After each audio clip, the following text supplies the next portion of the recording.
Mainstream media is out of touch exhibit current news cycle.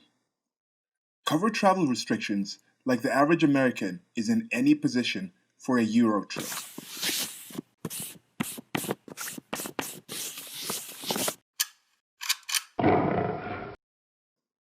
So I'm not quite sure when I'm going to post this, but this is part of my shorty series, where I just take a short thought and expand on it. There probably won't be much to say about this, but just some observations. At the time of me recording this, Europe is starting to reopen. Some places, I think Spain reopened for some time in the past. There's a few things towards this. Europe itself, the actual landmass of Europe, is rather small. It's Western Europe, especially. When you talk about Western Europe, when people say Europe in general, I think for most people, they think Western Europe. They don't really think of Hungary and.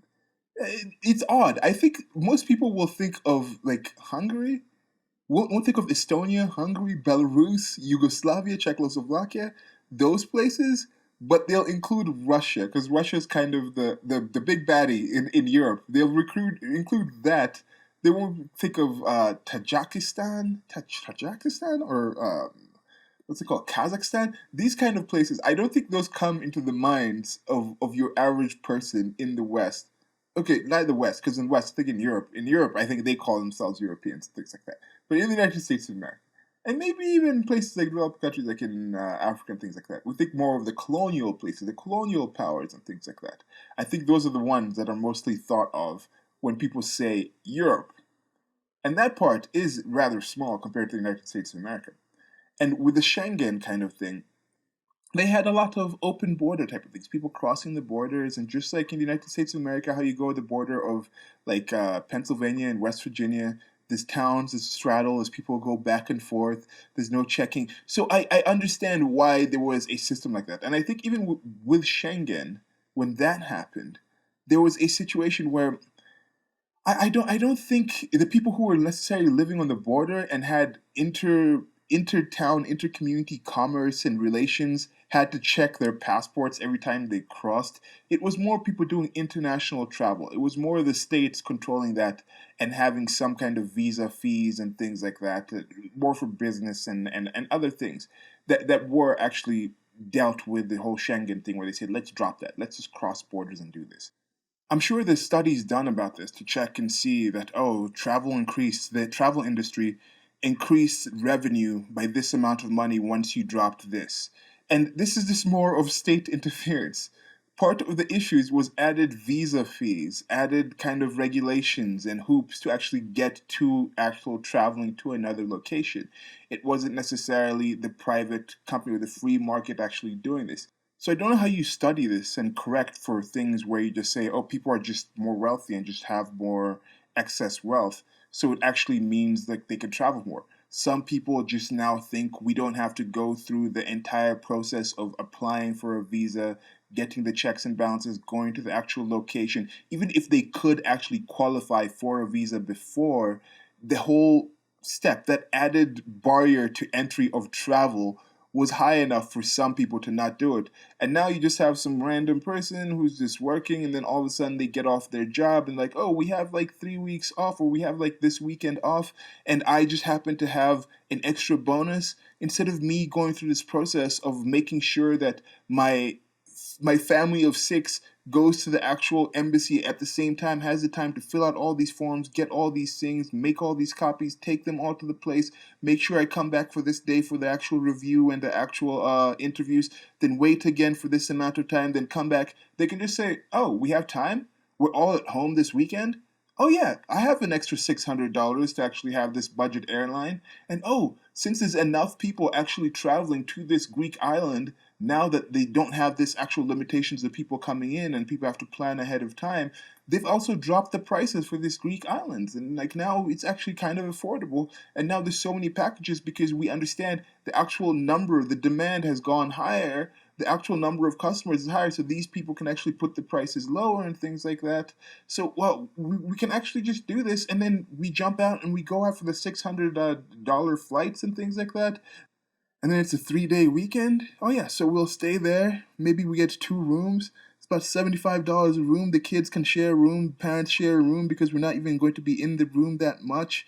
And then they're like, okay, yeah, then we'll spend maybe another $400 on other things. Food is all inclusive in the place. Maybe we eat like the breakfast that's included. There's maybe like one meal of the day there. We get some street food as we're going out and doing all these other things. We're not spending that much time in the actual rooms.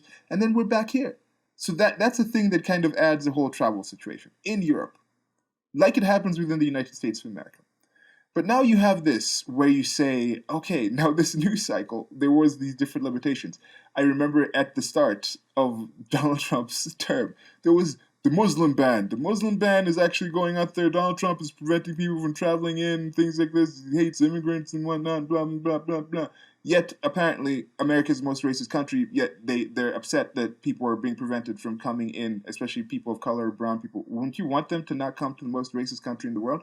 Okay, take that away. But when the travel restrictions started this pandemic, there were different talks about why this is bad, he's doing this too early. Then there was talks about, oh, he should have done it early, he should have done this and this. But right now, with the reopening of Europe, within Western Europe, within Europe in general, there has been travel in some places. Some places like Hungary, I think, shut down completely. They're like, no. They're not talking about before during the migrant crisis. No, we didn't allow people. Their borders were closed mostly to migrants. Right now, they're still closed. They're closed to everyone. They're like, okay, Europeans, Americans, Africans, Asians, no, we're closed off. Hungary's sealed out. We're sealed out in this place. So they're a place like that. But then, in general, I think Europe is reopening. People are traveling around Europe again, moving around the borders and things like that. It's not as strict with the whole restrictions and things like this. But they're talking about America, because of the spike in actual numbers, is still on the restriction list. But the news is covering this. Some places are covering this, like, oh, we've been left out. Americans have been left out. You should feel insulted. This is because of Trump not coming in and saying, and Trump and these other people opening up early and leading to these spikes of this second wave of the coronavirus. And I'm just thinking, who is their target demographic for these things that they're covering things in this way? Your average American was in no position, I don't think is in a position, to have been planning a Euro trip anytime soon. Do they think it's just going to be like party off, party on? Airliners, I think there might be a situation where different companies do these different deals to be more appealing for people to actually travel, to get people back up and going. But there's so much.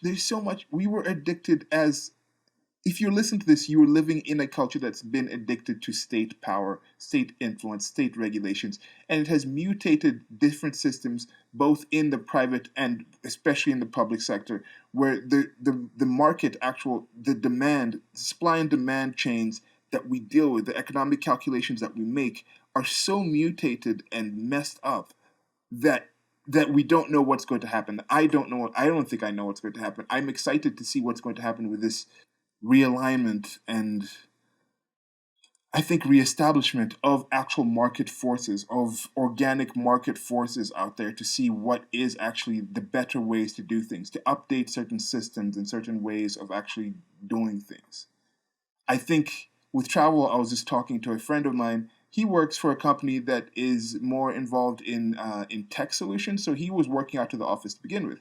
But you have certain companies where they have a lot of contracts for office space. But anyway, so he works at a company that actually helps other companies set up digital solutions for their actual enterprise level software solutions and things like this. So I'm thinking, hey, you're probably going to have more business, because I'm going to see if I can get him in a conversation series. I have this conversation series where I talk to people about different things. But anyway, so I'm saying, like, hey, you're going to be actually getting more business by setting up these solutions for other companies that now want to work more remotely. And it's like, yeah, that's probably the thing that's going to happen.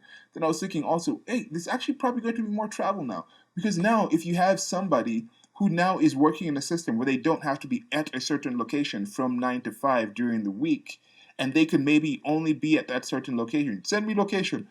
And that's another country, Dagestan, where I think people like Khabib Nurmagomedov, the UFC fighter, is somebody who's going to actually get people back and actually get to a situation where they actually know about more places in Europe. The world is becoming a better place anyway. So back to what I was talking about. So now, instead of them saying, hey, you actually have to be at this place from 9 to 5, you can actually be working from home. You don't have to be, your kids don't have to be at a certain school, certain location from 9 to 5. So those people are more flexible. So now you're going to be able to actually schedule different times where you can be at home and then you can actually travel to other places. So there's going to be different changes and things like this happening. But this is something that's going to take a while to actually come in and establish itself. This sort of more realistic to our current resources, abilities, lifestyle. So, but right now, your average American does not have the savings or ability to be offended that Europeans are not allowing them to still travel to Europe yet. That is not something. It's not like you open up the borders and then your average American's like, yeah, we're actually going out. But what I'm thinking again with this thing, who are the target demographics for some of these people that I'm listening to? When I read the New York Times, I'm not the target demographic. When I read even Fox News, I'm not the target demographic. When I go to CNN, I'm not the target demographic. Huffington Post, these kind of places that are covering these things that kind of way. Maybe their target demographic are those jet setters, are the people who travel to other countries and go to kind of posh hotels, do these kind of package deals where the locals have been like told like, yeah, these are tourists. We know these are tourists. We're doing this for these tourists. So smile because they're giving you money, packages deal to them. So they go there, they're like, oh, this place is kind of like that place. The people here are so nice. Life here is so good. Life here is so awesome. But then when I go back to United States of America and people aren't actually catering to me and they're just being real and they're not taking any of your guff, like, no, we're not going to give you our better smiles and everything. The customer is always right type of thing. We don't need your money. We're Americans. This is home. This is America. And then they treat you just like a regular human being. You get offended compared to the treatment that you were getting in these prepackaged places in other countries that now you think these countries are those places. Now you think everyone you met in Kenya is some happy, smiling person because everyone you met in Kenya was serving you as a tourist because you were supplying them with money. Everyone you heard in Kenya, you were actually interacting with them at their occupation, at their job, where they're being paid to be pleasant to you, to serve you.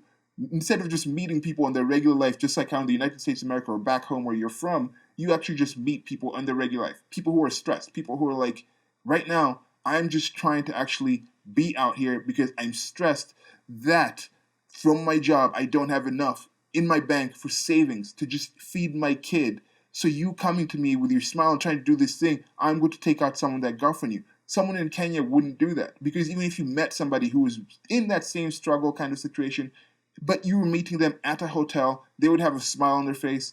They would treat you in a better way because they understand that is part of the process. So just think about that in general.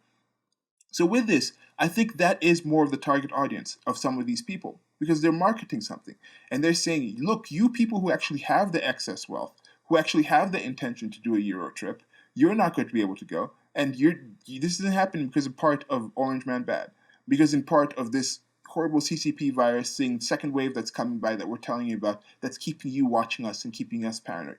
So this might not be affecting your day-to-day life as much as it is affecting these other people's day-to-day life who are struggling with no jobs, who are struggling with their own entrepreneurship, their own business going under because they don't have the access, they don't have the ability to actually go out and get customers and things like that. So we'll show why it affects you, why you need to keep watching us, why you need to come listen to us, because your travel plans are being messed up. And then, of course, there is also the elites, the jet setter class, the more wealthy people that actually follow some of these sources, who are the traveling kind of people. Some of the people who are in businesses and things like that, that do involve actual travel, like the actors and there's other fields where they are wealthy enough. And this whole idea that, oh, Republicans are brought to rich people. No, there's very many wealthy people who are also Democrats. So anyway, so I was just thinking that is something that kind of like, I was like, wait, why are they reporting this? And I was like, oh, wait, there's many different demographics out there. This is not for general average population's consumption. This is for a specific group of people, for a targeted message, for a specific reason. And that's the end of this shorty that turned out to be a lot longer of a rant, but I think that's still okay.